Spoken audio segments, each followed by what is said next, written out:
దెయ్యాల దారి కొన్ని వందల దెయ్యాలకి ఆవాసం. ఆ దెయ్యాల దారిలో ఒక పెద్ద పుట్ట ఉంది. అందులో ఒకప్పుడు 14 అడుగుల పెద్ద నాగుపాము ఉండేది.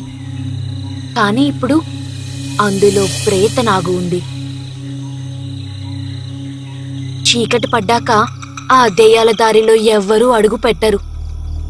అడుగు పెట్టారో చస్తారు.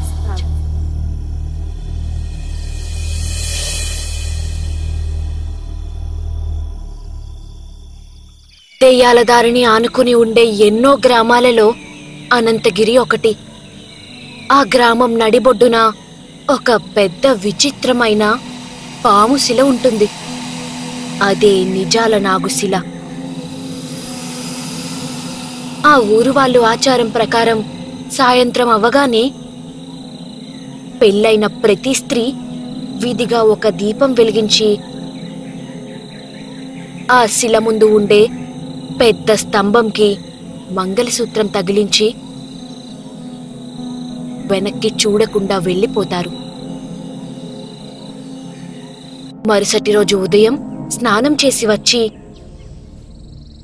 ఎవరి తాలిబొట్టు వారి మెడలో వేసుకొని వెళ్ళిపోతారు.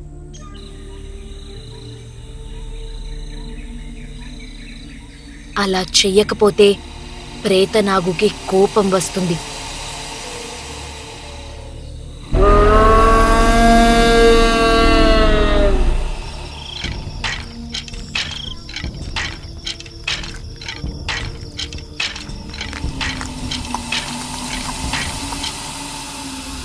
కోమలి, కమల్, ఇద్దరు రండిరా.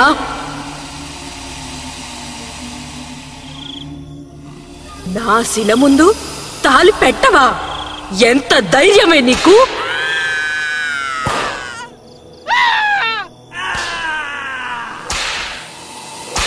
ఎంతో విలువైన బంగారం తాలిబొట్టుని కూడా ఆరు బయటే వదిలి వెళ్ళినా కూడా ఎవ్వరూ వాటిని దొంగలించరు. ఎవ్వరూ కాపలా కూడా ఉండరు. ఎందుకంటే వాటికి ప్రేతనాగు కాపలా కాస్తుంది. ఒకరోజు సాయంత్రం, వదినా, సాయంత్రం అవుతుంది, పద త్వరగా నిజాల నాగుశిల దగ్గరికి వెళ్ళాలి. నిజాల నాగుశిల ఎందుకు వదినా? నువ్వు మా ఊరికి ఈ రోజే వచ్చినా చుట్టానివి కాబట్టి నీకు మా ఊరి ఆచారం తెలియదు. చీకటి పడేలా ఉంది, ముందు పద. నేనక్కడ ఏం చేస్తానో మారు మాట్లాడకుండా నువ్వు కూడా అలాగే చెయ్యి. అలా ఇద్దరూ కలిసి ఊరి మధ్యలో ఉండే నిజాల నాగుశిల దగ్గరకు వెళ్ళి దీపం వెలిగించి లక్ష్మి మంగళసూత్రం తీసి స్తంభం మేకుకి తగిలించింది.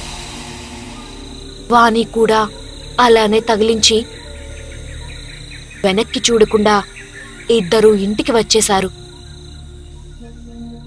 అమ్మో, అన్ని బంగారు తాలిబొట్టులా! ఇదేం ఆచారం వదినా, వింతగా ఉంది. అయినా నాది 5 తులాల తాలిబొట్టు. అలా ఊరు బయట వదిలేస్తే ఏ దొంగ పట్టుకుపోతాడేమో. నీ తాలిబొట్టు భద్రంగా ఉంటుంది, నాది పూచి.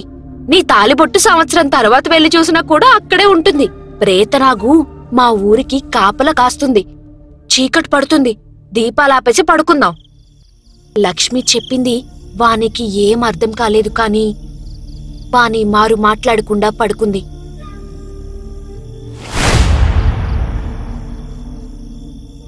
అర్ధరాత్రి అవుతుంది. జల్లు జల్లుమంటూ ఏదో విచిత్రమైన చప్పుడు, పెద్దగా పాము బుస కొడుతున్నట్టు. ఆ చప్పుడికి మెలకు వచ్చింది వానికి. లేచి ఏమిటా అని కిటికీలో నుండి చూస్తే సగం ఆడమనిషి, సగం పాము, ఒక చేతిలో కొరడ. ఆమె మొహం పెళ్లి కూతురు రూపంలో ఉంది. అది చూసి హడలిపోయి కళ్ళు తిరిగి అక్కడే పడిపోయింది. మరుసటి రోజు లక్ష్మి నిద్రలేచి చూస్తే వాణి కిటికీ పక్కన పడి ఉంది. ఇదేంటి, కిటికీలు తెరిచున్నాయి, అయినా వాణి ఏంటి ఇక్కడ పడుకునుంది అని అనుకుంటూ వాణిని నిద్రలేపింది. వదినా, ఇదేంటి ఇక్కడ పడుకున్నావు? ఈ కిటికీ నువ్వు తెరిచావా? అవును వదినా అని రాత్రి జరిగిందంతా భయపడుతూ చెప్పి, బాబోయ్, ఇదే ఊర్రా దేవుడా! దెయ్యాలు ఖాళీ పళ్ళకి మొయ్యడమేమిటో, పాము రూపంలో పెళ్లి కూతురు ఏమిటో, తాలిబొట్టు తీసి పాము విగ్రహం ముందు పెట్టడమేమిటో, ఇంత విచిత్రమైన ఊరిని నేను ఎప్పుడూ చూడలేదు. మా ఆయన రాగానే నేను మా ఊరు వెళ్ళిపోతాను. వదినా, భయపడకు. నువ్వు చూసింది ప్రేతనాగుని. ఆ పల్లకి ఆమెదే. మా ఆయన అన్నయ్య గారు ఎలాగో రేపొచ్చేస్తారు కదా అని సర్ది చెప్పింది. లక్ష్మి వాళ్ళ ఆయన శేఖర్, వాణి వాళ్ళ ఆయన విమల్రావు. ఇద్దరూ వేరువేరు ఊరు వాళ్ళైనా ప్రాణ స్నేహితులు. ఇద్దరూ యలమంచిలి అనే పట్నంలో ముడి బంగారం కొని దానితో నగలు చేసి గ్రామంలో అమ్మడం వాళ్ళ వృత్తి. యలమంచిలి వెళ్ళాలి అంటే శేఖర్ వాళ్ళూరు మదిర దాటి వెళ్ళాలి. ఈసారి కొద్దిగా ఎక్కువ బంగారం కొందామని 2 రోజుల క్రితం వాణిని శేఖర్ వాళ్ళ ఇంట్లో ఉండమని చెప్పి విమల్రావుతో కలిసి యలమంచిలి బయలుదేరాడు. అయితే అనంతగిరిలో విచిత్రమైన అలవాట్లకి, ఊర్లో ఆచారాలకి వాణి హడలిపోయింది. మరుసటి రోజు ఉదయంకి వాణి, లక్ష్మి ఇద్దరూ వాళ్ళ మంగళసూత్రాలు తీసుకోవడం కోసం నిజాలనాగు శిల దగ్గరకు వెళ్లి చూస్తే ఆ స్తంభానికి బోలెడు తాలిబొట్లు వేలాడుతూ ఉన్నాయి. అందులో ఒకటి చాలా పెద్దగా మెరిసిపోతూ ఉంది. దానిని చూడగానే వానికి కళ్ళు మెరిశాయి. అబ్బా, ఈ తాలిబొట్టు ఎంత బాగుందో! వద్దు, ముట్టుకోవద్దు అని లక్ష్మి చెప్పేలోపు ఆ తాలిబొట్టుని ముట్టేసుకుంది. ఎంత పని చేసావదినా? ఎందుకు ముట్టుకున్నావా తాలిబొట్టుని? బాగుంది అని చూసా, ఏం తప్ప? ఆ ప్రేతనాగు నీ భర్తని శిక్షించక వదలదు. భయపడుతూనే ఇంటికి వచ్చారు ఇద్దరు. చీకటి పడుతుంది. దెయ్యాల దారిలోకి అడుగుపెట్టారు శేఖర్, విమల్రావు. విమల్, చీకటి పడింది. ఈ దారి దెయ్యాల దారి. మనం ఇక్కడే పడుకొని రేపింటికెళ్దాం. మన దగ్గర చాలా బంగారం ఉంది. ఇలా నట్టడివి రాత్రిలో ఉంటే ఎలా? దొంగలు ఎవరైనా దోచుకుంటారేమో. ఆ భయం లేదు. మా ఊరి దెయ్యాల దారి సంగతి తెలిసిన వాళ్ళు ఎవరూ ఇటువైపు రారు. అదిగో ఆ గట్టుపైన పడుకుందాం పద అని ఇద్దరూ తల కింద మూటలు పెట్టుకుని పడుకున్నారు. బాగా చీకటి పడింది. అర్ధరాత్రి దాటింది. విమల్రావు, నిన్నే రా నా దగ్గరికి. విమల్రావు, నిన్నే రా నా దగ్గరికి. ఎవరో పిలుస్తున్నట్టు వినిపించి లేచి ఒక్కడే మైకం కమ్మిన వాడిలా దెయ్యాల దారిలోకి నడుచుకుంటూ వెళ్ళిపోతున్నాడు.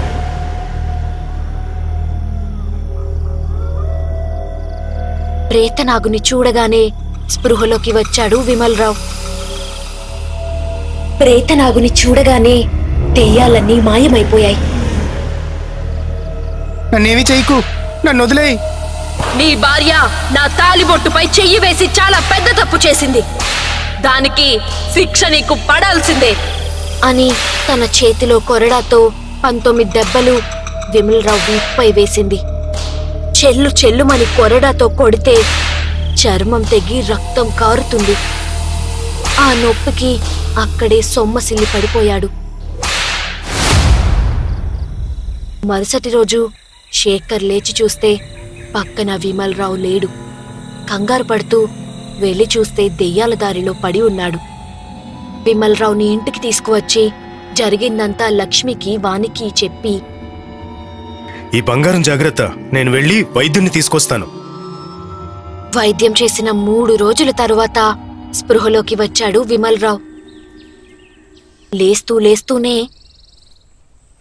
అమ్మో అమ్మో, దెయ్యం నన్ను కొరడాతో కొట్టి నీ భార్య చేసిన తప్పుకు శిక్ష అని అంది.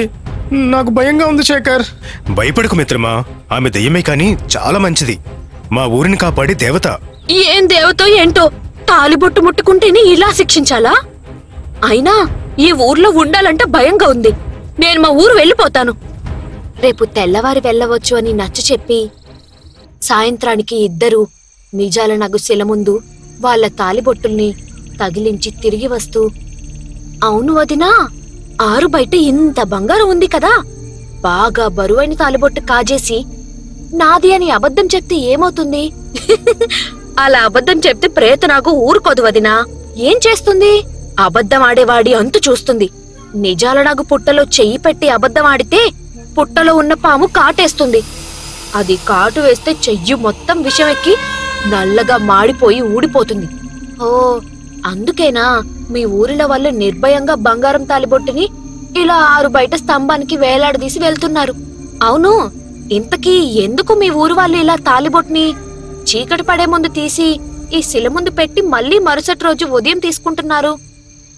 ఎన్నిసార్లు అడిగినా నువ్వు పూర్తిగా మీ ఊరి రహస్యం చెప్పడం లేదు వదినా. సరే చెప్తా విను. చాలా సంవత్సరాల క్రితం ఈ ఊరు జమీందారు గారి అమ్మాయి జయవానికి పెళ్లి కుదిరింది. జయవాని చాలా అందగత్తె, ధైర్యవంతురాలు, నిజాయితీ గలది. జయవానికి పెళ్ళై అత్తారింటికి వెళ్లిపోయింది. కొన్నాళ్ళకొక రోజు పుట్టింటికి ఏడుస్తూ వచ్చి, నాన్నగారు, నా పుస్తల తాడు పోయింది. మా అత్తగారు తిట్టి తాలిబొట్టు పోవడం అశుభమని నన్ను ఇంట్లో నుండి పొమ్మన్నారు. అసలు తాలి ఎందుకు తీసావు జయ? స్నానానికి వెళ్లే ముందు తీసి నా గదిలో మంచంపై పెట్టానమ్మా. స్నానం చేసి తిరిగి వచ్చి చూస్తే లేదు. తాలిపోవడం అశుభం అంటున్నారు కదా, దానికి విరుగుడు మన పూజారి గారిని అడుగుదాం అని పూజారికి కబురు పెట్టి జరిగిందంతా వివరంగా చెప్పారు. అమ్మా, ఈసారి తాలిబొట్టు తీయవలసి వస్తే దానిని నువ్వు నమ్మే దేవుడి ముందు పెట్టి నువ్వే కాపలా అని చెప్పి వెళ్ళు. అప్పుడది పోయినా నీకే పాపం అంటదు. మరి పరిష్కారం చెప్పండి శాస్త్రి గారు. పచ్చమణి పొదిగిన తాలిబొట్టు చేయించి మళ్ళీ భర్త చేత కట్టించండి, సరిపోతుంది. పూజారి గారు చెప్పినట్టే జమీందారు పెద్ద పచ్చమణితో తాలిబొట్టు చేయించారు. అది చూసి జయవాణి తెగ సంబరపడిపోయింది. ఎవ్వరిని దానిమీద చెయ్యి వెయ్యనిచ్చేదే కాదు. మంచి రోజు చూసి మళ్లీ పెళ్లి కూతురులాగా తయారు చేసి భర్త చేత తాలి కట్టించి పల్లకిలో అత్తగారింటికి పంపించారు. అయితే మార్గమధ్యలో బందిపోటు దొంగలు పల్లకి మోసేవాళ్ళని, భర్తని, జయవాణిని చంపేసి తాలిబొట్టుని కాజేశారు. శవాలని ఒక చెట్టు కింద పూడ్చేశారు. అయితే ఆ చెట్టు కింద ఉండే పుట్టని కూడా కూల్చేశారు. పుట్టలో ఉన్న పెద్ద పాముని కూడా చంపేశారు. ఆ పాము జయవాణి కలిసి పగతో ప్రేతనాగుగా మారి ఆ దొంగల నలుగురిని అక్కడికక్కడే చంపేశాయి.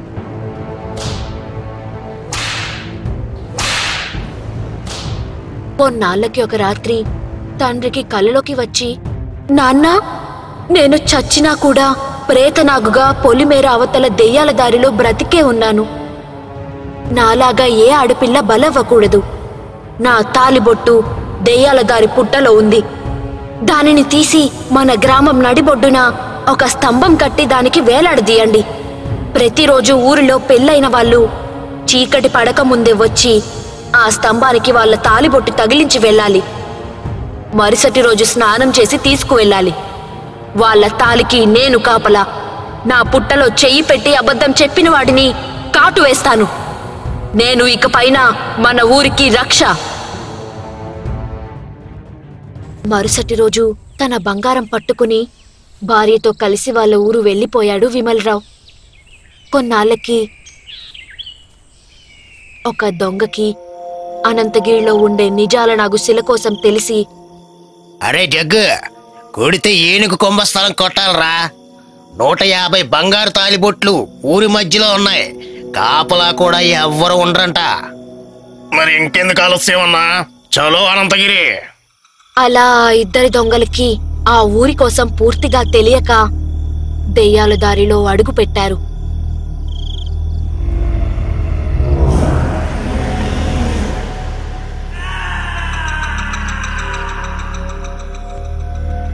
దెయ్యాలను చూసి ఇంకో దొంగ ఊరిలోకి పారిపోయాడు. నిజాల నాగు శిల ముందు స్తంభంకి తగిలించి ఉన్న తాలిబొట్టుపై చెయ్యి వెయ్యగానే బుస్ బుస్మంటూ పెద్ద చప్పుడుతో ప్రేతనాగు వచ్చి తన కొరడాతో వాడిని చావకుట్టింది. ఇలాంటి దొంగలు అనంతగిరి కోసం తెలియక వచ్చి ప్రేతనాగు చేతిలో చాలా మంది చచ్చారు. ఈ దొంగను తీసుకువెళ్ళి పొలిమేర అవతల పూడ్చిపెట్టండి. ఇది ఇలా ఉండగా ఒకరోజు పరుగున వాణి విమల్రావు వచ్చి, శేఖర్, నేను మోసపోయాను. మేము తీర్థయాత్రకు వెళ్తూ నా దగ్గర ఉన్న బంగారం మొత్తం ఇంట్లో ఉంటే ప్రమాదం అని మా అన్నయ్య లోక్నాథ్కి ఇచ్చాను. నేను నా భార్య యాత్ర నుండి వచ్చి అడిగితే నాకు ఇవ్వకుండానే ఇచ్చేసా అని అబద్ధం చెప్తున్నాడు. నువ్వే కాపాడాలి. ఓ సంతేనా? మా ఊరి నిజాల నాగుపుట్ట దగ్గరికి తీసుకువెళ్తే దొంగ ఇట్టే దొరికిపోతాడు. అలా లోక్నాథ్ని పిలిపించి గ్రామ పెద్దతో కలిసి దెయ్యాల దారిలో పుట్ట దగ్గరకు వెళ్లి, పుట్టలో చెయ్యి పెట్టి అబద్ధం ఆడితే లోపలున్న ప్రేత నాగు ఊరుకోదు. ముందే చెప్తున్నా, ఆ తర్వాత మీ ఇష్టం. విమల్రావు పుట్టలో చెయ్యి పెట్టి, నేను నిజంగానే మా అన్నయ్యకి 300 బంగారు కాసులు దాచమని ఇచ్చాను. తను నాకు అవి ఇవ్వకుండానే ఇచ్చేసా అని అబద్ధం చెప్తున్నాడు. అందరూ ఆతృతగా చూస్తున్నారు.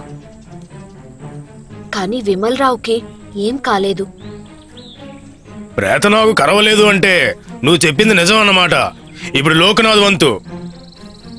లోక్నాథ్ తన ఊతకర్రని తమ్ముడికి ఇచ్చి, నా ఊతకర్ర పట్టుకో తమ్ముడు. కుంటివాడిని నాపై ఎంత అభాండం ఎందుకు వేస్తున్నావో ఆ దేవుడికే తెలియాలి అని అనుకుంటూ కుంటుకుంటూ పుట్ట దగ్గరకు వెళ్లి పుట్టలో చెయ్యి పెట్టి, నా తమ్ముడు నాకు బంగారం దాచమని ఇచ్చిన మాట నిజమే, కానీ నేను అవి వాడికి ఇచ్చేశాను. నిజంగానే ఇచ్చేశాను, ఒట్టు. అందరూ ఆతృతగా చూస్తున్నారు. లోక్నాథ్కి చెమట్లు పడుతున్నాయి. కానీ లోక్నాథ్కి కూడా ఏమీ కాలేదు. ఇదేంటి అంటే ఇద్దరూ నిజమే చెబుతున్నారా? విమల్కి లోకనాథ్ బంగారం తిరిగి ఇవ్వలేదన్నది నిజమైతే మరి లోకనాథ్ విమల్కి బంగారం ఇచ్చేశాడు అన్నది ఎలా నిజమవుతుంది? ఏంటో అంత గందరగోళంగా ఉంది. వీళ్ల సమస్య వింతగా ఉందే. ఈ సమస్యని పరిష్కరించాలి అంటే మంత్రాలవ్వ రావాల్సిందే.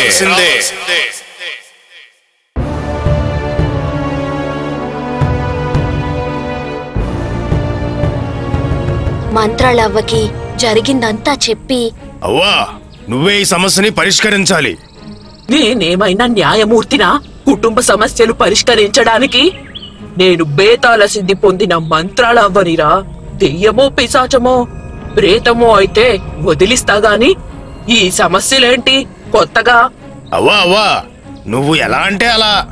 సరే, మళ్ళీ నా ముందు మరోసారి ఇద్దరిని ప్రవేశపెట్టండి.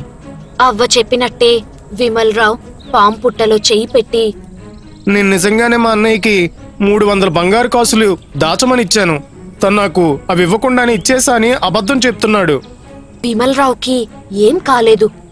లోక్నాథ్ ఊతకర్రని తమ్ముడికి ఇచ్చి, ఇలా ఊరు కాని ఊరు వాళ్ల ముందు మన కుటుంబ పరువు తీస్తున్నావు తమ్ముడు. కాస్త నా ఊతకర్ర పట్టుకో తమ్ముడు.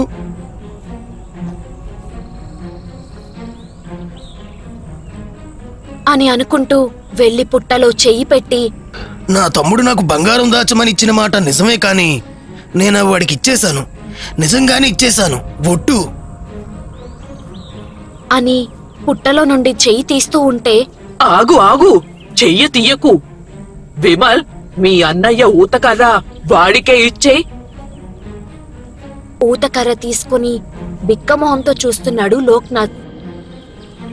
ఇప్పుడు చెప్పు, ఇందాక చెప్పిన ఒట్టుని. నా తమ్ముడు నాకు బంగారం దాచమని ఇచ్చిన మాట నిజమే, కానీ నేను అది వాడికి ఇచ్చేశాను. నిజంగానే ఇచ్చేశాను, ఒట్టు. లోక్నాథ్ గట్టిగా అరిచాడు. పుట్టలో నుండి చెయ్యి బయటకు తీస్తే చెయ్యి నల్లగా మాడిపోయింది. బూడిదలాగా రాలిపోయింది. సొమ్మసిల్లి కింద పడిపోయాడు. చేతికర్ర కూడా కింద పడి విరిగి అందులో నుండి బంగారు నాణాలు పడ్డాయి. వీడి తెలివితేటలు అమోఘం. జిత్తులు మారి నక్క వీడు. ఊతకర్ర ఇక్కడ ఇంతమంది ఉన్నా వెళ్ళి తమ్ముడికే ఇస్తున్నాడు. అందులో బంగారం ఉంది కాబట్టి వాడు వేసిన ఒట్టు నిజమే అని ప్రేతనాగు వీడిని ఏమీ అనడం లేదు. అవ్వ వాళ్ళ తగాదాని తన తెలివితేటలతో తీర్చి వెనక్కి బయలుదేరింది. దెయ్యాల దారిలో అవ్వ వెళ్తుంది. వెనుక దెయ్యాలు చాలా వస్తున్నాయి. అతి త్వరలోనే నిన్ను చంపుతానే మంత్రాలబ్బా. నువ్వు నన్ను ఏం చెయ్యలేవురా.